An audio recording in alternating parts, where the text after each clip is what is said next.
السلام علیکم 5 کلاس، کیسے ہیں آپ لوگ بچوں؟ آج 22 دسمبر ہے اور منگل کا دن ہے۔ آج ہم اردو کا سبق ہمارا ماحول کی کچھ ریڈنگ کریں گے اور اس کے الفاظ معنی کریں گے۔ پہلے ہم ریڈنگ شروع کرتے ہیں۔ آمنہ نے شیشے کے مرتبان میں خوبصورت سی مچھلی پال رکھی تھی۔ وہ روز اس کو دیکھتی اور خوش ہوتی۔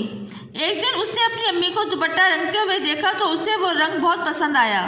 اس نے امی سے چھپ کر تھوڑا سا رنگ اٹھا کر مرتبان میں ڈال دیا۔ آمنہ نے سوچا تھا کہ رنگ برنگی مچھلی کی طرح اس کا پانی بھی رنگین ہو جائے گا۔ پہلے تو مچھلی تیرتی رہی، پھر اس نے پانی میں تڑپنا شروع کر دیا۔ یہ دیکھ کر آمنہ دوڑتی ہوئی امی کے پاس گئی۔ اس نے امی کو بتایا کہ اس کی مچھلی تڑپ رہی ہے۔ امی نے مرتبان کا پانی رنگین دیکھ کر آمنہ سے پوچھا کہ یہ رنگ کس نے ڈالا ہے۔ آمنہ نے امی کو بتایا کہ اس نے مرتبان کے پانی کو خوبصورت بنانے کے لیے اس میں رنگ ملا دیا تھا۔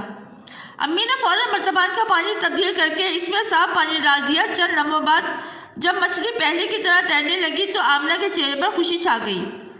اس نے امی سے مچھلی کے اچانک تڑپنے کی وجہ پوچھی۔ امی نے اسے بتایا کہ اس نے جو رنگ پانی میں ملایا تھا وہ دیکھنے میں تو بھلا لگتا تھا، لیکن زہریلا ہونے کی وجہ سے مچھلی کی زندگی کے لیے نقصان دہ تھا۔ بچوں، یہاں تک آپ نے ریڈنگ کرنی ہے۔ اب اس کے بعد ہم اس کے الفاظ معنی کریں گے۔